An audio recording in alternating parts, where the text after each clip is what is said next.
Hey, yo, it's me, Pops Van Marmalade, and you're watching the Comics-Related Madness Network. Uh-huh. So come get some. CromCon. CromCon.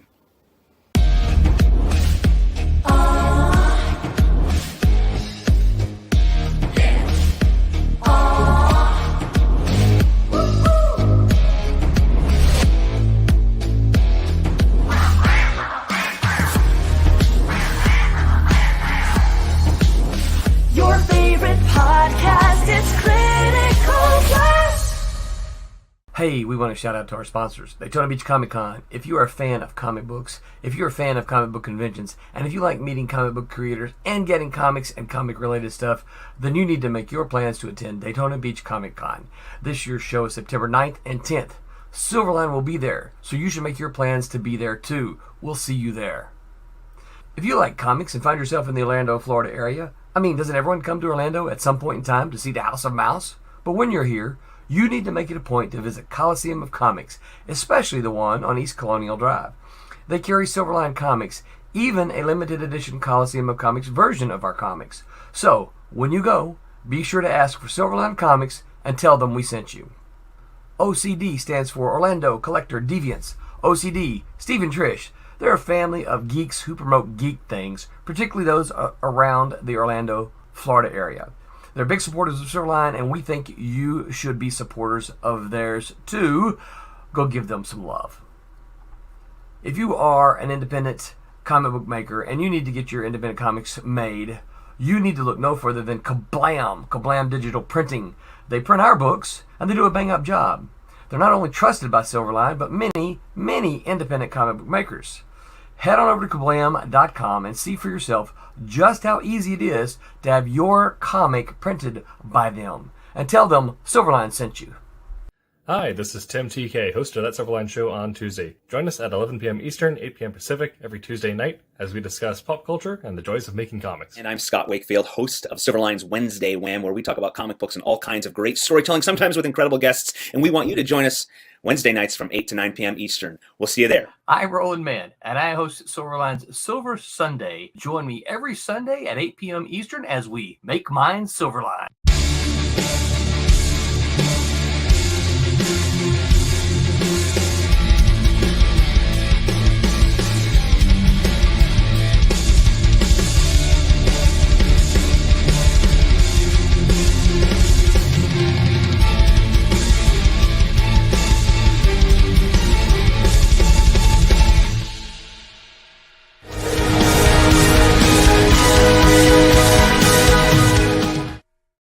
So while I do talk fast, I don't talk that fast as the intro.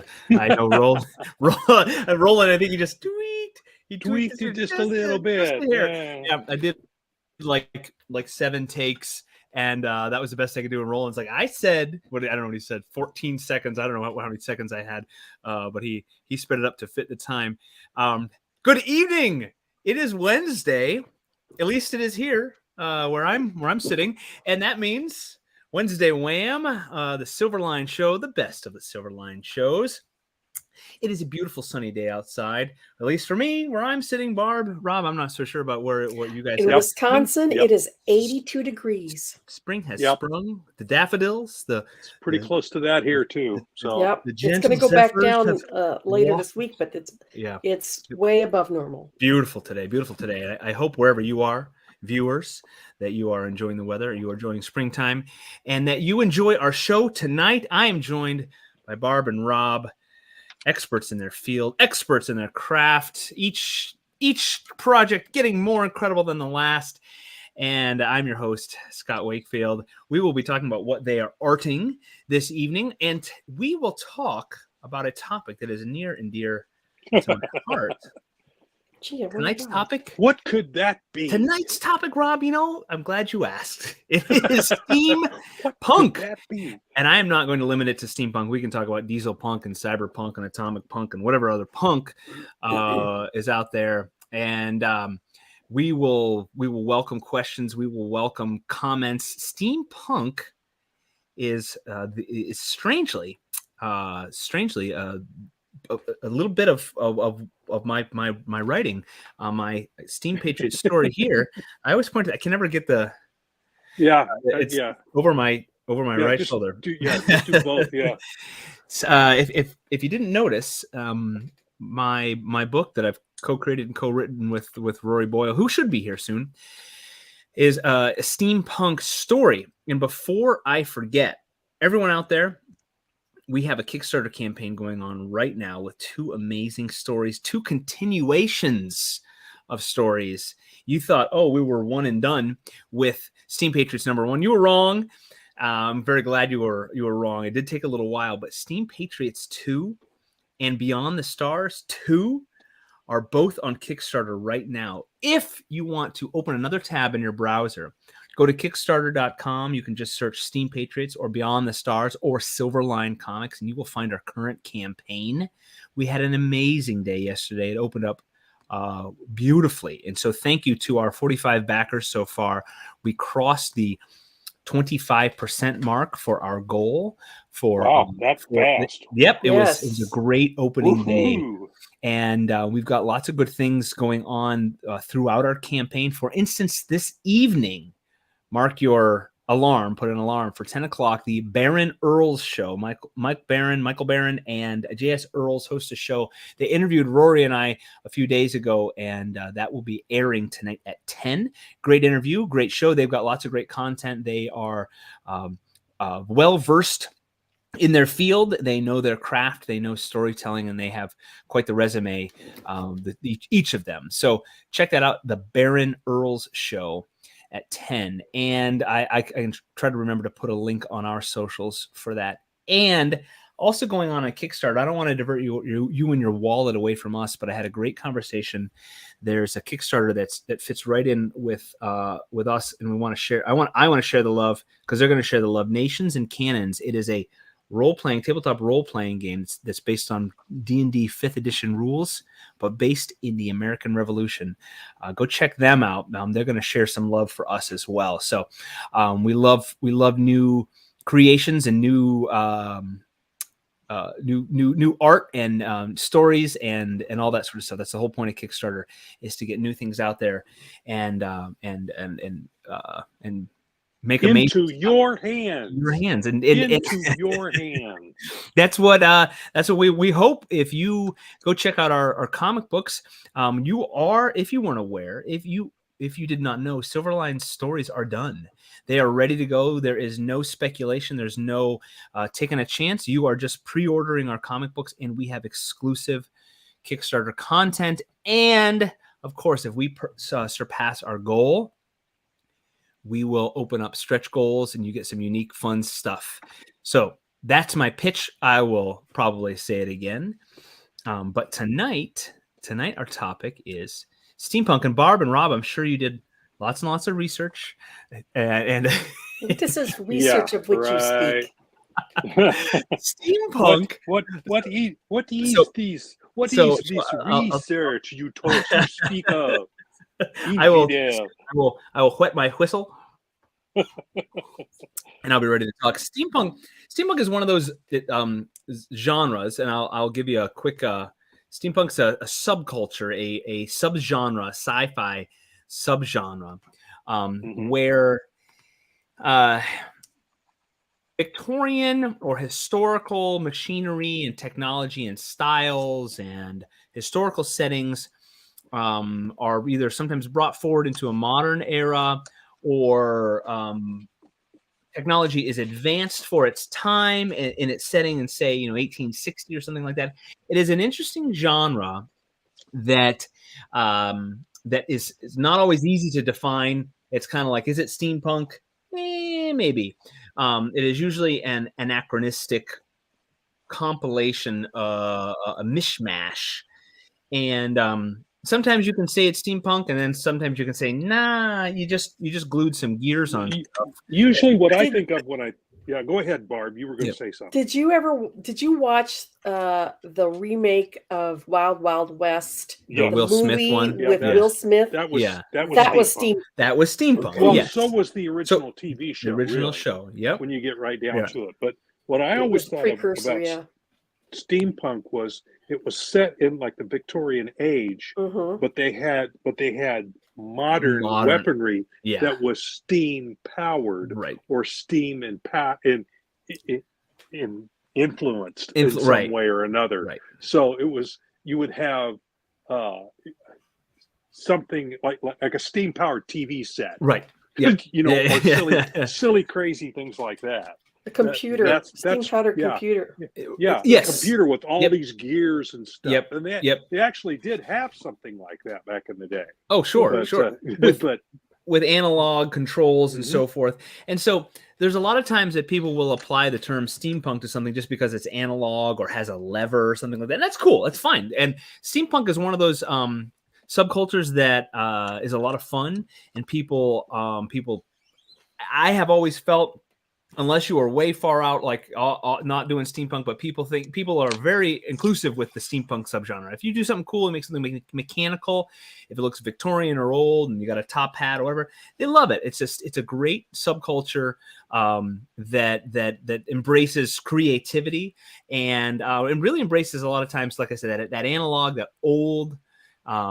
It's usually more complex than it needs to be. That is one of the hallmarks. Yes. It has to Rube have more Goldberg levers type and stuff. Yeah. doodads that I had to ink a steampunk story, Edison Corliss, written by Paul Kupperberg. And this one took place during World War II. So Okay. it was fighting Nazis with steampunk stuff. Yep. And oh God, the gears I had to ink. Holy cow. Lots of Gears and yeah. more If you, gears. I don't know if you can see, Dean's carriage there. He's got all these little gears in here. I doubt any of them really, they just draws gears. I always like when people when they draw 3 gears with 2. They're all touching. That's not how gears work. No, Just so they you know, have to everybody, match. they have to. You can't have 3 of them touching each. They got it. They have to. Because one's gonna go. Vic's here. Hey, Vic. Is this a steam whistle? Or my. Oh, I'm wetting my. Yeah, that's what I said. Oh, okay. One of my I friends wet my and whistle. somebody that I've worked with before, Phil Folio, has got an award-winning steampunk series called Girl Genius that has won the Hugo Award. Like 3 years in a I've row. heard of that. Mhm. Yeah. Yeah, it's a lot of fun. And you've not introduced me to him, Barb. What? It's okay. It's okay, Barb. It's all right. I can try. Steampunk. I love it. And you know what though? When I started with Steam Patriots with Rory and I was not a steampunk expert, and I still am not. And I think because I'm reluctant sometimes because I don't want to inadvertently or advertently copy something. I wanted Steam Patriots to be unique. Steam Patriots, Rory and I thought steampunk stuff is always, or generally, it's middle of the 1800s, it's 19th century, and it's usually an established technology. People have their steam mobiles and their airships and their so forth. We wanted to back it up. Yeah, they're the steamer. Doesn't Jay Leno? Jay Leno has a steam powered car. But we wanted the story to start at the beginning, so that's why ours is another take on steampunk. It doesn't have the Victorian feel; it has the 18th century feel to it. So that's why we added we got the tricorn hats and then the goggles. You always have to have goggles. There's always got to be goggles. And the steampunk genre has a lot, like you said, Barb, a lot of gears, a lot of levers, and the Victorian style. It can range from the Victorian, with the clothing, the top hats, and so forth. It's a neat style. I like it. There's debate about whether steampunk is the same as neo-Victorian. I think it's one of those, when you see it, neo-Victorian can be steampunk and steampunk can be neo-Victorian. I have not heard the term neo-Victorian. Just new Victorian. They people have brought the Victorian style to a lot of times clothing and design. and it's had a, can you say Victorian has had a renaissance? So they're bringing the styles forward in Yeah. time. Yeah. Okay. Yeah. Okay. Just like bell bottoms are all new again. Exactly. Yep. The 80s have come back. The 90s Oh, but have they come aren't back. called that. What's the name? Flares. They're bell-bottoms now? flares now. Flares. Yeah. I wore them the first time Flare around. leg. Yeah. Flare leg. Barb, bell-bottoms. you were the original hipster. You were. Yes. And speaking of hipsters, yes, the neo-Victorian kind of fits in with the hipster style of old, bringing the old and making it stylish again. And I guess it never quite is mainstream. But you guys started to say the Wild Wild West show from the 60s, which was a pretty popular show. I didn't know this. It was canceled because it was too violent, and Congress did not like how violent it was, and so Really? the government canceled it. It was a very popular show. Yeah, it was very. It was on the tail at westerns. Westerns were waning. Spy stuff was on the rise, but it was a James Bond on horse. It was what they kind of billed it as. Yeah, exactly, and it was very much that. Yeah. Yeah. Congress deprived me of Robert Conrad's type buns. It wasn't the violence; it was the buns. So crack walnuts with those puppies. Oh man, yeah, was and the clothing they put on him showed that off too, boy. Yeah, they knew what they had. Short but powerful. Yeah, it was it's too violent. But the term steampunk didn't come around till 1987, so we can retroactively apply it to shows like Wild Wild West, and really the all the Jules Verne, the Mary Shelley stuff, anything that had that science element. 20,000 Leagues Under the Sea was very much like exactly, exactly. So retroactively, and a lot of the old pulp stories too, they had a lot of that steampunk feel. Even the pulp novels and so forth would have that element, airships or balloons, and you would have a mix of maybe either these monsters or creatures, but also some Victorian style element in either clothing or forward thinking technology. So a story from the early 1900s would have this forward thinking technology that is we retroactively apply the term. Wouldn't Chitty Chitty Bang Bang be? Yes. yes, certainly. Now, which the movie or the book, because the book is very different. I think I've asked this trivia question before. Do you guys know who wrote the book? Ian Fleming. There you go. Yeah, Ian Fleming, James Bond novelist. Yeah, wrote Chitty Chitty Bang Bang. Yeah, the movie's weird. When's the last time you've seen it, Barb? Many ago. It is very strange. I just remember the car was steampunk. Yep, I would put the car in as steampunk. Now, here's your other trivia. We're gonna cross over from James Bond. The bad guy in it. He's like a king or a duke or something. I can't. The guy that played Goldfinger. Goldfinger. Yes. Yeah, same guy. I forget the actor's name. Yeah, I think he's German. He's German. Yes. Yep. Yeah. So there's your trivia for the German in the Chitty Chitty Bang Bang, if I remember weird right movie. as well. But I got very. So we're gonna start from the obscure of steampunk stuff. I have a cool book, and I don't know where I found it. It's really neat. It's called the Frankenstein Diaries. The Frankenstein Diaries, and the art in it is very cool. But stuff like any line drawing or diagram, that's steampunk. People love any blueprints, because the Victorian age of science and analysis it fits perfectly with the machines, the mechanisms, and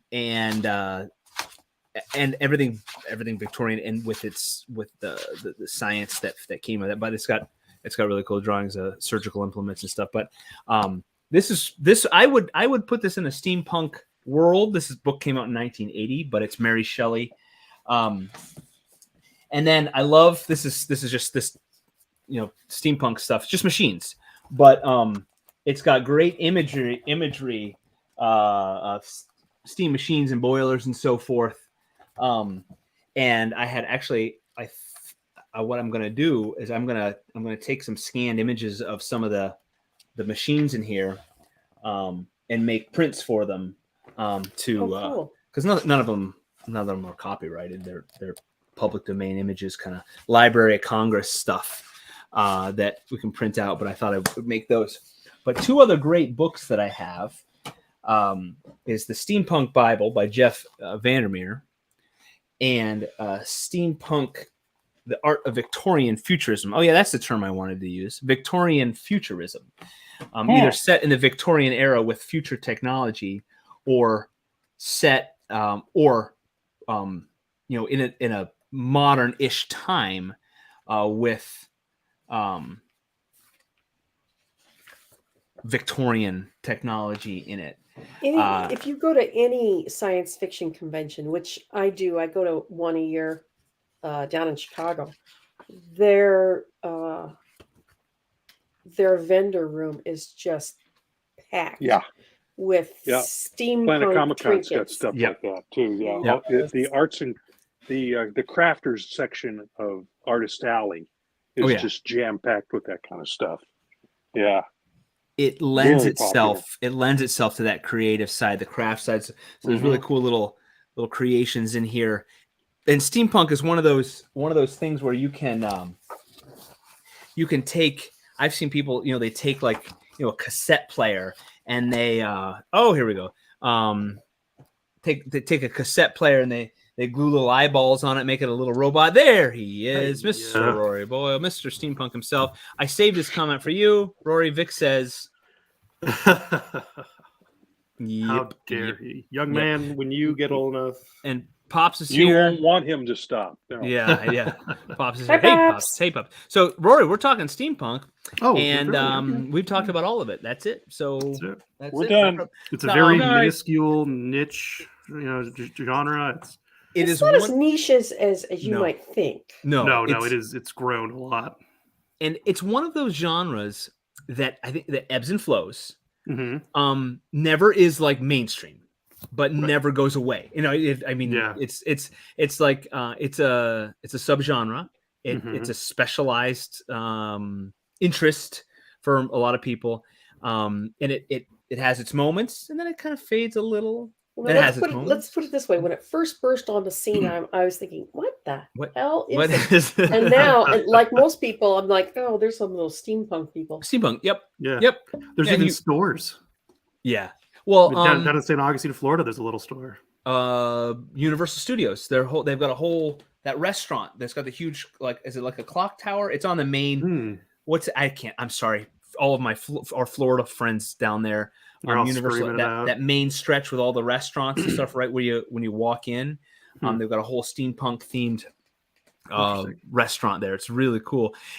But because it's a style that lends itself to being cool. You got spinning. It's a ready-made, color scheme. It's it can be historical. It's got everything. Yeah. So with the style, and so Rory, we were saying it is a retro-futuristic Victorian futurism, neo-Victorianism, but also it's retroactively applied to things like Jules Verne and some of the old pulp novels and so forth. Yep. And it's one of those things that you can say you can't always define it. But you can say, yeah, that's steampunk, and that's not. Or I'll give you that because Barb said, "What about Chitty Chitty Bang Bang?" Sure, right.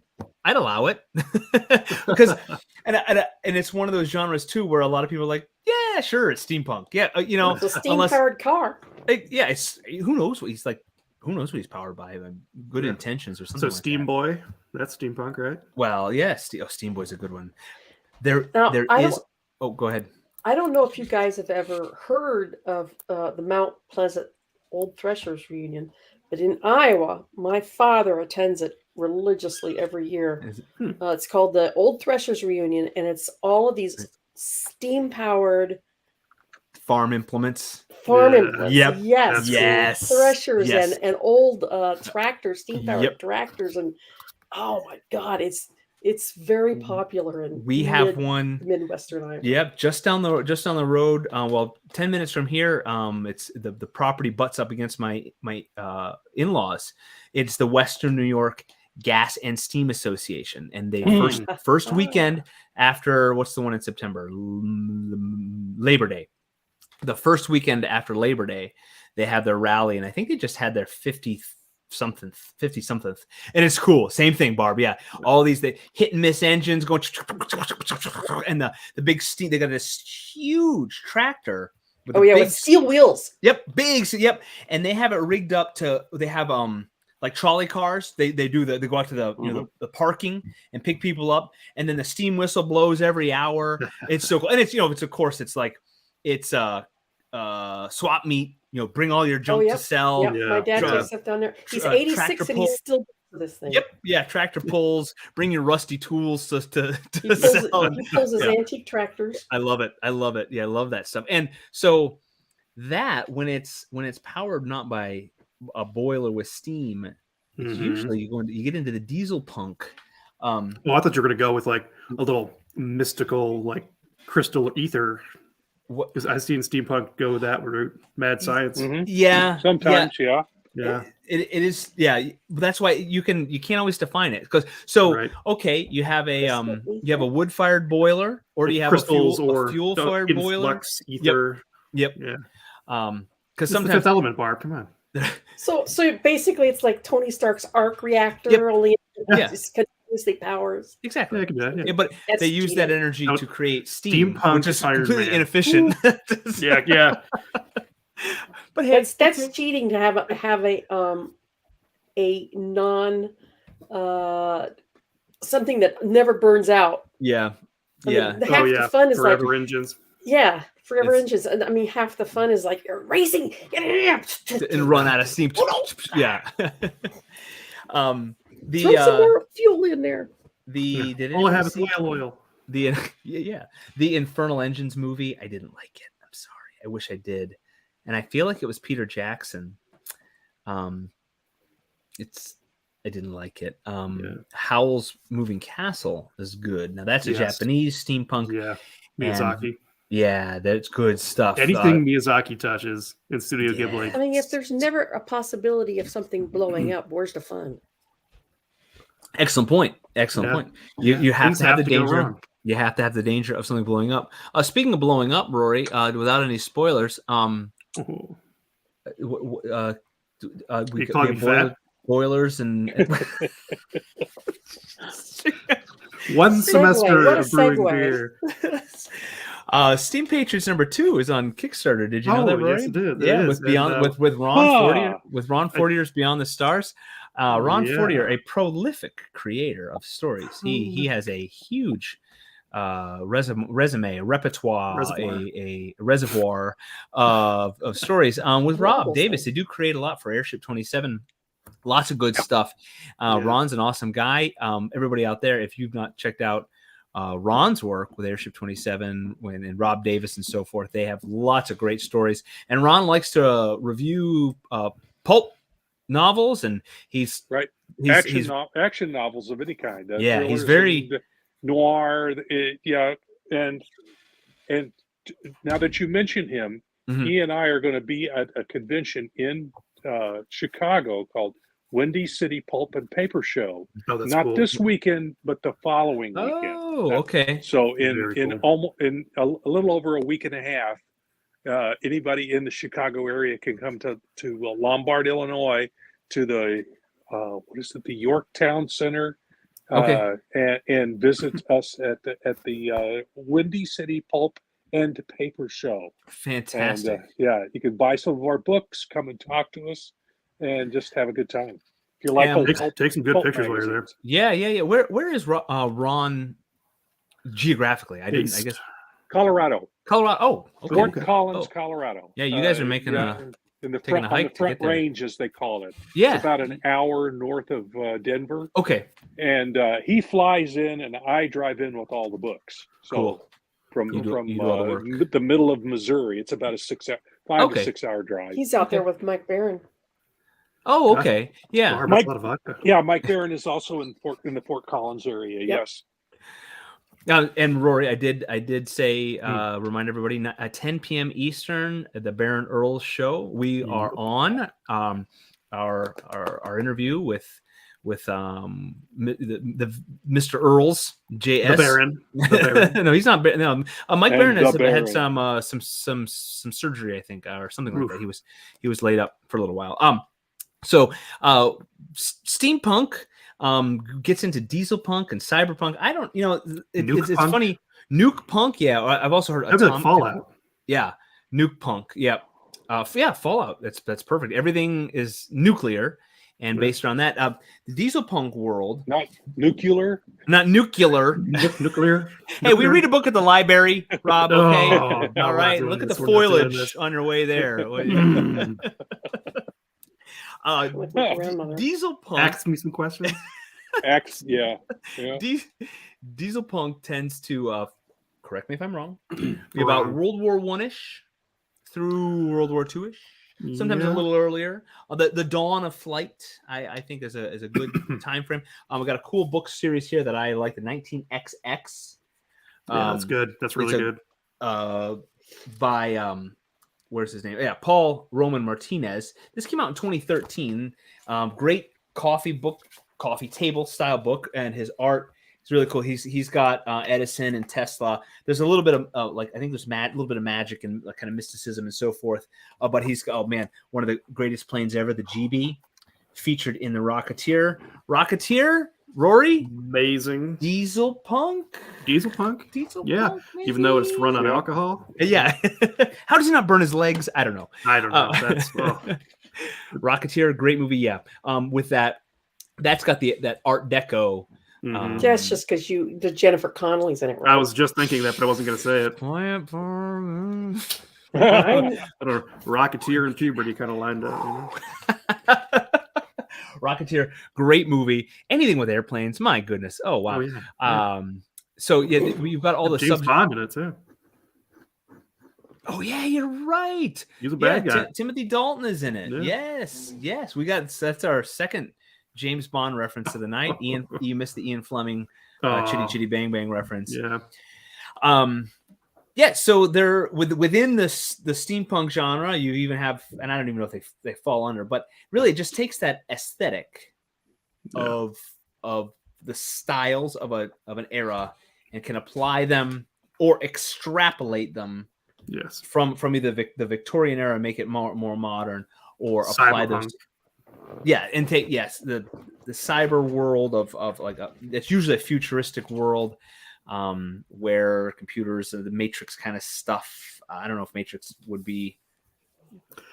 I don't know. Matrix is kind of cyberpunk. We're talking more Blade Runner. Definitely. Yeah, that's good. That video game Cyberpunk that came out. That tanked because because it was so full of bugs. Yep.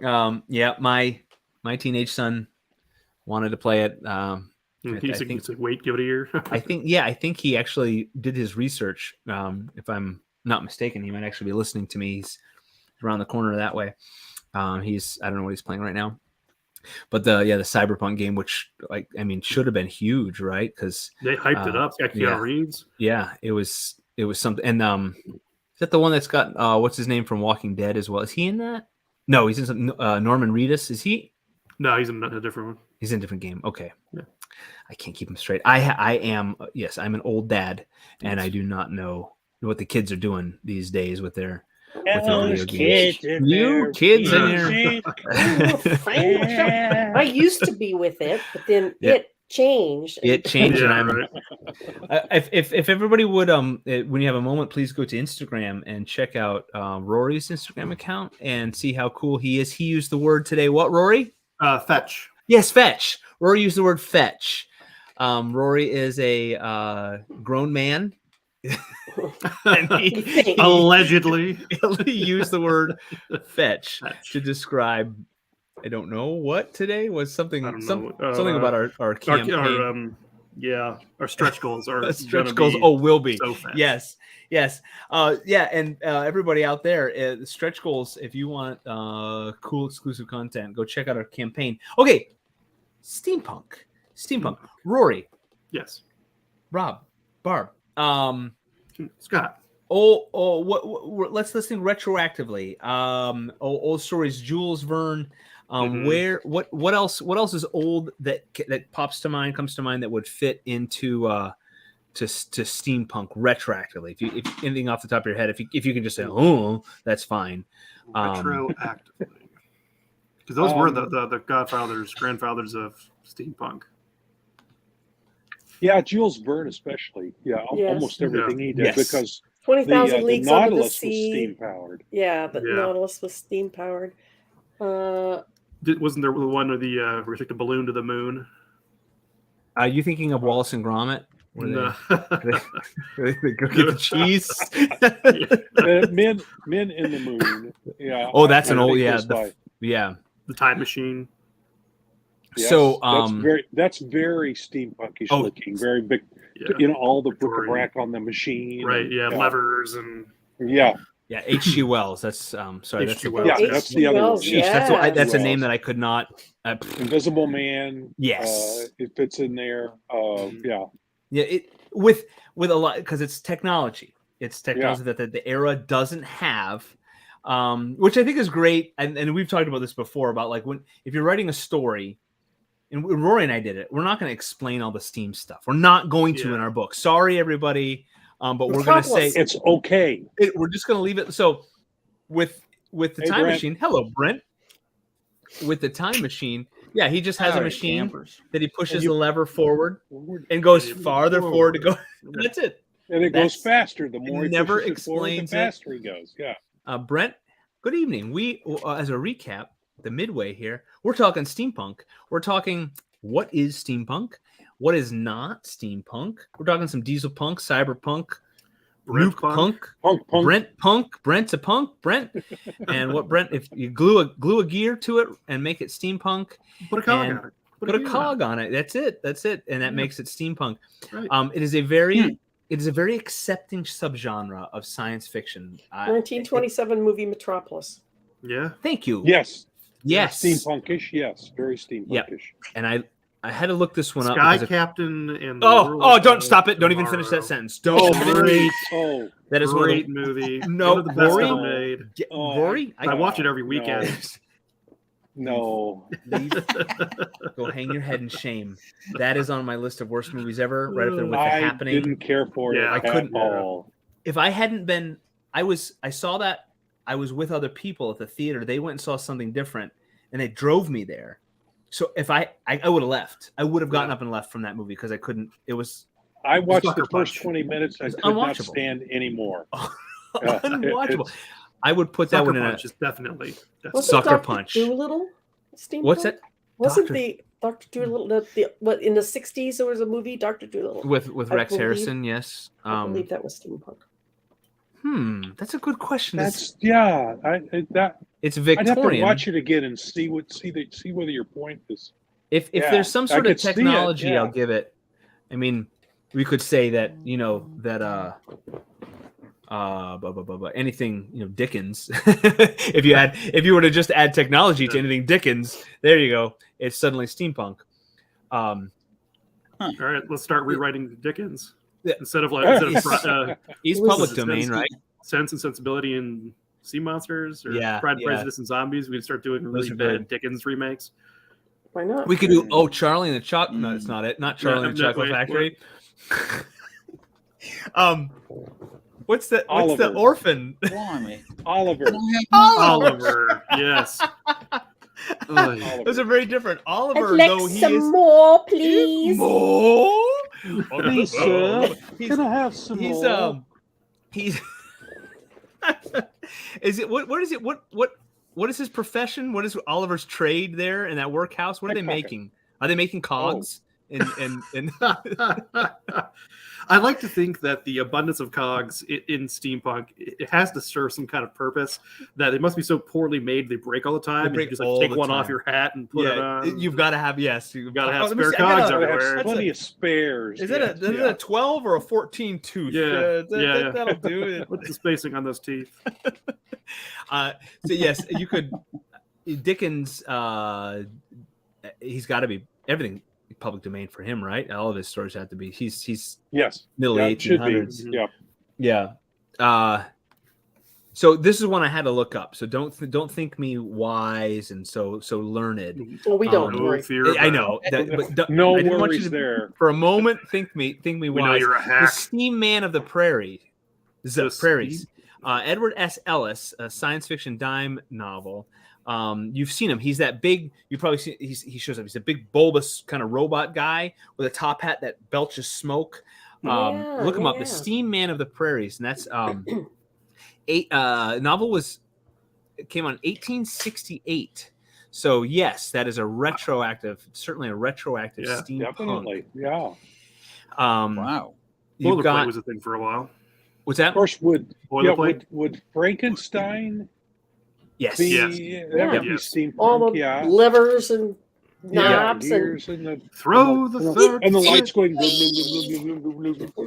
But the whole idea of steampunk isn't just about like old style technology. It's about the idea of a different technology, right? Mm-hmm. So would that be a straight interpretation? I'm trying to actually think what would be a real steampunk movie where they don't have electronics, but they have lots of cogs that do the same thing. Look really funky. Yeah, Wild West. There's a lot of good ones. Japanese. Yeah. The Infernal Engines, and I should look it up because I feel like that was a Peter Jackson movie. What and it wasn't good. Well, we mentioned 20,000 Leagues Under the Sea would probably be very steampunkish because of the technology in it. So that fits your criteria, I'm pretty sure. The Time Machine, which also came up, that's probably also very steampunkish. Even the old 50s time machine or 60s time machine, it's okay. It's okay. The late 90s one, early with Pierce. What? Not Pierce Brosnan. No. The guy with the big. He's got a Guy Pierce. With Guy Pierce. That was okay again too. That was it's hard to do that. They're never great. There's never been a great time machine. It's a great book. I like the one with Robert Taylor. That's the 60s one. The 50s, 60s one, yeah. It's good. I like that one. It has it because it's just it has its oldness. Sometimes you're kind of like, okay, get on with it. But I can accept that's that. Old style filmmaking, my friend. I know. It's slower paced. I've told my kids it's more character driven than plot driven. Sometimes it's just a character doing nothing, and that's a. I like old movies. Don't get me wrong. There are some moments where where everything's calm, and then suddenly, bang. Yeah. But that's you don't have a lot of scare jumps. No. You want I get it. You're the post MTV generation. I love old movies. I like watching them. But there are moments too, because also I get that at the time for an old movie something was new and novel, and the only time an individual would ever see what they were seeing was in the theater. I mean, I just a couple of weeks ago watched West Side Story with my kids.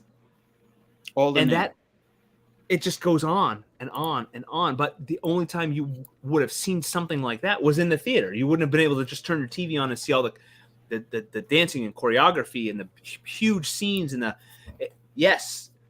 But now, get on with it. Sometimes get on with it. Yes. Chapter 3. Come on. What's almost steampunk would be the Lost World TV show. Yeah, that could very easily. Yeah. Yes. It was the right aesthetic, except for the technology.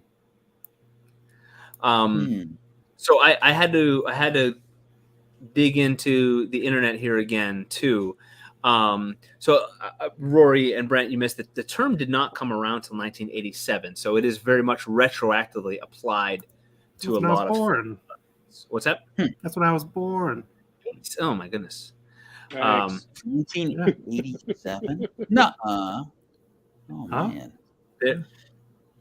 Yeah. Wow. That. Lord Kelvin's Machines. We got, it was Cyberpunk. Cyberpunk apparently existed before it. Yes, and it's what inspired calling it steampunk. Cyberpunk came first. Oh, really? And then that makes sense. Steampunk came along later, and Do you think cyber? You think kind of like 80s punk? Yeah, that makes sense. That tracks. What? Yes. Is there a working definition for cyberpunk? Yes, it is a subgenre of science fiction in a dystopian futuristic setting that tends to focus on a combination of low life and high tech. So Rob said Blade Runner. Blade Runner is the epitome of that genre. Cyberpunk. I said Matrix, the elements of Matrix, but I would not firmly put it in because it doesn't have that Blade Runner dystopian feel to it. You don't see there. It's there, but you don't see much of it. Right. It's right. The dystopian part is all the people hooked up to the machines. Exactly. But all you see is the shiny, moving squirrel stuff. Shiny squirrel. As we call it at my house. Wikipedia, if you've heard of it, lists Judge Dredd as another example of cyberpunk. Yes, that would fit. Okay. There's Japanese cyberpunk is huge, of course. Gosh, Akira. Yeah. I think that's probably where it originated, is in Japanese. Yeah, it sounds about right. Yeah, Do anime Androids and that stuff. Yeah. Dream of Electric Sheep, Philip K. Dick. Max Well, Headroom. that's Johnny Mnemonic. Johnny Mnemonic, yeah. Johnny Five. Mnemonic.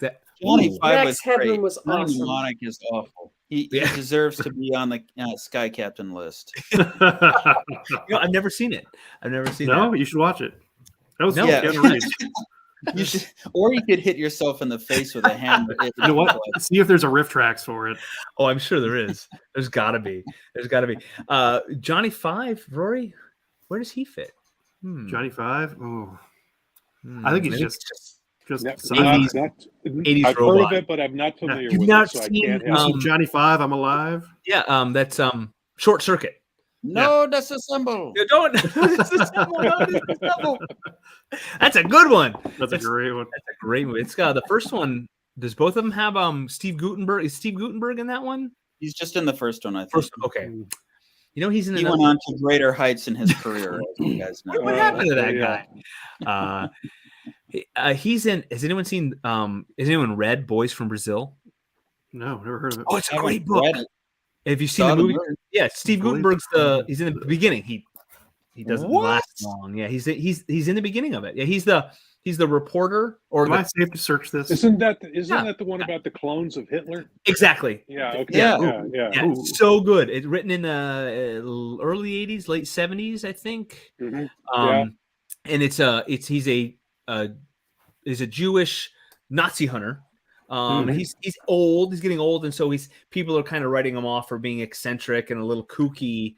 But he catches wind of something happening, and he's trying to put the pieces together. And of course, the police and the authorities don't believe him, so he has to figure it out. And the book is really good, really, really good book. Yeah, John off the rails, folks. Yeah, I know. But Steve Guttenberg is in the movie. There we go. That's the connection, Barb. That's the connection. Steve Guttenberg is in the first Short She's Circuit waiting movie. for more Robert Conrad. I know. More Yes. more tight buns. Could bounce a nickel off those things. Oh man! So we went from steampunk to cyberpunk. Steampunk again. All of these genres. Steve Guttenberg is his own kind of punk. Yeah, he's his own punk. We gotta look him. I gotta Wikipedia him or IMDb. What's happened to him? I'm sure he's out there. We're gonna find out. You're gonna look at the list of everything he's been. He's probably one of those actors that you didn't realize. Database and see what's going on there. been in a million different things. We steampunk. They are a genre that allows a lot. I think there's a lot of leeway. It's very flexible because and people can debate and say that is and that isn't. Because you could say that it takes place over like not just a decade, but like over a century. Like if you had storylines that would fit into it, it would be like the 1800s. But you can also take it to the future, but keep steam technology as a predominant future. Sure. Yeah, because it gets into the era of airships. And, you know, which would carry further in to the 20th century. Yeah, because you can also mix, and I've seen steampunk allow for things like ray guns, Star Wars, steampunk Star Wars. It's out there. Really? Yeah. All right. Yeah. Look up like steampunk stormtroopers. I've read some pretty damn twisted warp stuff, but never steampunk. You can steampunk anything, really. You can, as long as you just put a cog on it. Put a cog on it and some brass tubing. Steampunk Lord of the Rings. Their goggles and your set. I would love to see a huge mechanical dragon. That actually might be really interesting. Cool. With a big Mount Doom be a big huge furnace. Yeah. Because I mean, the factory that makes orcs. I don't know. I'm still stuck on the whole idea of like Darth Vader and Obi-Wan pull out their lightsabers and they just they're gonna crank it out. Stuck with pressure, or they're carrying these big tanks on their back. Like acetylene torches. Big going. Yes, steampunk doesn't. There is a suspension of disbelief a lot for a lot of steampunk stuff because I mean, Rory, anyone who's had to wait for diesel engines, very large diesel engines, to come up to temperature, just diesel engines, and then diesels that fire boilers and have boilers come up to pressure. Boilers take a long time. Yes, they do. It takes a long time, and so. You have to. So even in Steam Patriots, we're going to throw a little of that in. But I mean, come on, it's got to be fun. So we've got to someone's got to hop on a boiler and just fire it up and gain speed. We can't have them sitting waiting for 45 minutes. Hold on. Turbines to speed. Thank you, Barb. Well, you can use it as an element. You've always got the ticking time bomb. Yep. So he fires up the boiler, and so that it's set here. Yep. And you have part of a scene. Then it's set there. Yep. You have a scene. Yeah. It's set there. You have another scene. Rory, are you taking notes? Good. Rory, write that down. I got it. Or another idea. Thinking visually. Rob's idea. Thinking visually. But or you could just have one character say, "I'm sure glad they invented that device to make steam engines heat up faster." And they're like, yeah, totally. Wasn't it great? It already exists. You just plug it in and just you just hit the switch. 2 seconds. We'll have a commercial for the modern boiler. Another thing is you can have a boiler that runs constantly. And then you just hook a hose up to your boiler, and then you draw off of it. Yeah, there's another way to do it. We've also thought of having like in Back to the Future, Back to the Future 3, Doc makes those fire logs that fire off at different temperatures. We've thought about maybe having like a compressed fuel, something that like a log that I don't know what it's like. Compressed log. Yeah, like the starter steam. Does it have to all be steam? Compressed. Yeah. We have to have a log to make the fire, to make the heat, to make the. We joked about that. Felix actually just has to run around gathering steam. That's just collecting steam. Hi, Ryan. Ryan says, "Hey, Ryan. Brent. Hey, Ryan. Superman's my number one. Digging the shirt. Barb, hello there. Hey, Ryan. Thank you for watching. And Steve Gutenberg, love him in the police. Yes. Oh yeah. Talk about let's go off the rails and talk Police Academy movies. Talk about a movie you can't make today. Okay. Yeah. Do you remember the Simpsons episode with the Stonecutters where they're singing the song? Who holds back the electric system down? Who made Steve Gutenberg? We do. A star. We do. Great, lovely. Patrick Stewart's in that one. He's a great episode. Oh man, I'm gonna have to watch that tonight. The Stonecutters episode of The Simpsons. That's like season 4, 5, 6. The 6 maybe. I want to say it was earlier. I feel like by that time I was starting to lose interest. Up to about season 10. You're wrong, actually. Yeah. Rory said, "All you kids, what did you showed me? Somebody said, all you kids going to college, make sure you bone up on Seinfeld, Simpsons season 1 through 10, and what was it? Something else? Because your professor, that's all. Every one of his references is going to be." I just told a friend today that she had to watch Monty Python. I think Monty Python, yeah. She had never even heard of it. Like, wow. That's why you go to college, to find out what to watch. What to watch? Yes. Well, it's because to endear yourself to your instructor. Yeah, and also take classes and whatever. To get the references, to laugh at the proper moment. Exactly. Yeah. Newman. You will ingratiate yourself to them so much. Yeah, to take those classes like brewing. Yeah. Rory, we're all jealous. That's why we pick on you. Not that there's anything wrong with that. Not at all. Hey, team, Wednesday team. We're counting down the minutes to the end of our show here. I want to remind everybody out there, if you didn't see our bumper at the I'm pointing like to the beginning of the show. It's over there. If you didn't see our bumper, our sponsors, Comics, Orlando Comic Con, and we got that's my cover for Beyond the Stars. Yes. Number 2. Do not forget, everybody out there, Beyond the Stars, number 2 by Ron Fortier and his team of amazing artists is on Kickstarter right now with Steam Patriots, number 2. Well, that's the continuation of Felix Ward's epic story. Andre Bormida and Mr. Belcher is the letter. Yes. Lots I have the first issue here. Thank you. Yeah, great. And if you haven't read number 1, do not fret, viewer. Yes. You can order it from the Kickstarter campaign. It is you click how you want to back it. I recommend something in the realm of $2,000 to $3,000, and then you scroll down and you can add on. If you want the best experience, it's worth any title. And there are and you can get stuff. You can get Divinity from the Barb, young lady Barb's to my right, your left, and Brent Kalis and Cape Town. Yes, you can grab those. They're all there. We would love you to Twilight Grim from yours truly and grab R.A. Jones. Whole stack of stories, Silverline titles. There's tons of good stuff. Really, really, just about anything to meet whatever genre you're into: sci-fi, fantasy, a little bit of horror stuff. We got action heroes and so forth. There's lots of great stuff. Cat and Mouse, which is I'm working on right now. How did I know? What's that, Brent?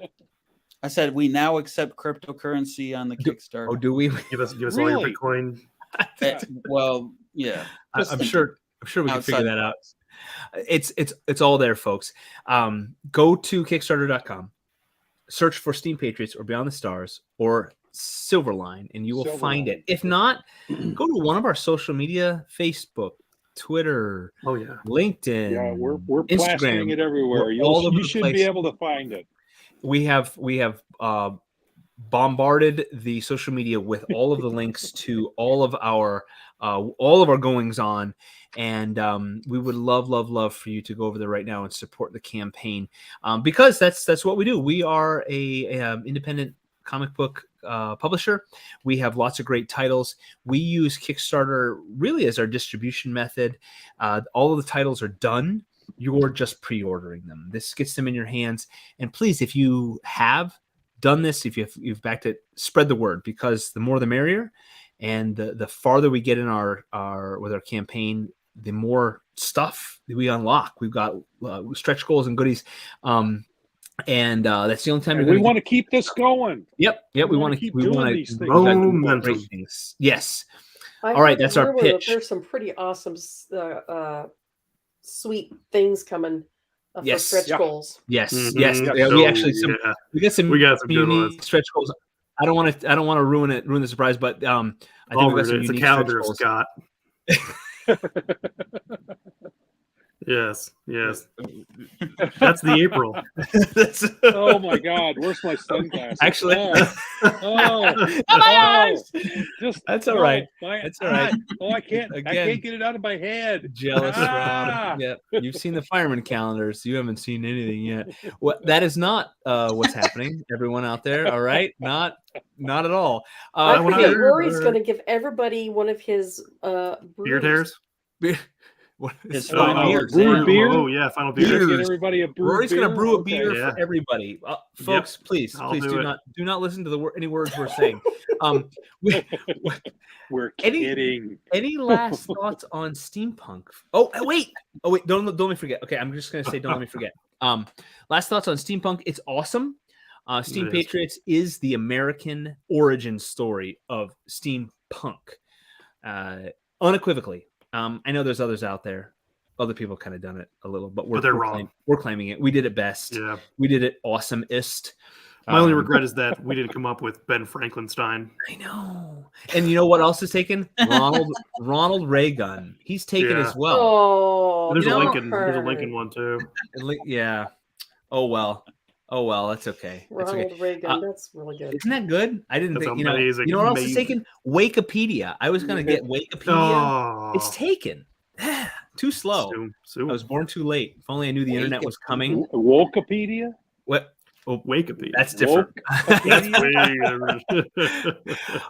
Yes, my company commanders in boot camp did call me Weakfield. They tried to beat me down by calling me Weakfield. You're weak field. I cried a little, but that's okay. And get out of my wake. Wake. No wake zones. Yeah, Vic, we missed you.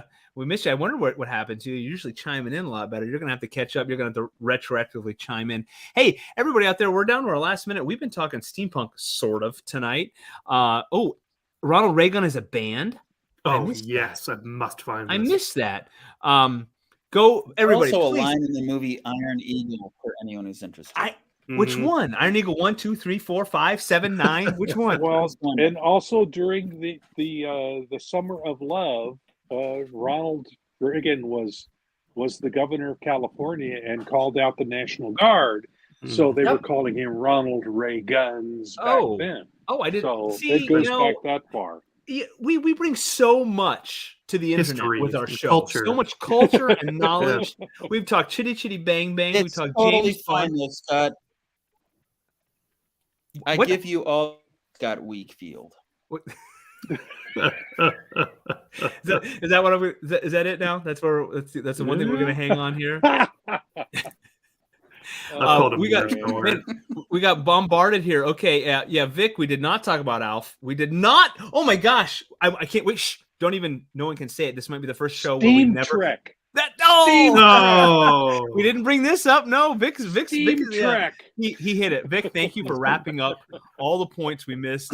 Adam says, "Hey, Vic," and Rory doing a Tuesday show. Look at that. I know. Taking care of the West Coast. That's kind of you, Rory. Our friends over there on that forgotten side on the left coast. Wrong coast. And hey, Adam, yeah. Vic says, hey. Oh, we love all of you out there. It's 9:00. Thank you for joining us. We sort of talked about steampunk. Don't forget about our we always totally off the rails. Thread drift. It's called Thread Drift. Yes, next week. It just happened today. I've got a very cool guest lined up, and I'm going to do it in the wrong order. Nations and Cannons or Cannons and Nations? Which is it, Rory? Nations and Cannons. Nations and Cannons. They have an awesome tabletop role-playing game. Yes, based on Dungeons and Dragons 5th edition rules. And I got a chance to talk with the guy who created it. It is a sprawling world that they've created. Go check them out, but save some pennies, of course, for us. And their creator is going to be on our show next week. We're going to have a chance to chat with him. Check out our sponsors. If you are in generally the south of our country, go to Florida for a comic convention in September. And check out our socials for where we will be appearing as the weather warms up here in the frozen tundras of the North. Rob will be in Windy Chicago City in a week and a half. In 2 weeks. And We've got so much going on with all of our Silverline creators. We have so many people on our team. There's lots of great things. Get over to Kickstarter. I'm going to beat that drum. Make sure you like, share, subscribe, share everything we've got going on. Yep. You're out there, Mr. Bark on the left coast. We're sorry for you. And make my Silverline. Stay steamy, everybody. Steampunk American Revolution from Silverline. Go over to Kickstarter. We love you all. Good night, everybody. Make mine Silverline. And I got to get roll that beautiful Steam footage. Where's the end? Stream end. Okay, good night. I'm April Hunter. Make mine Silverline. All right.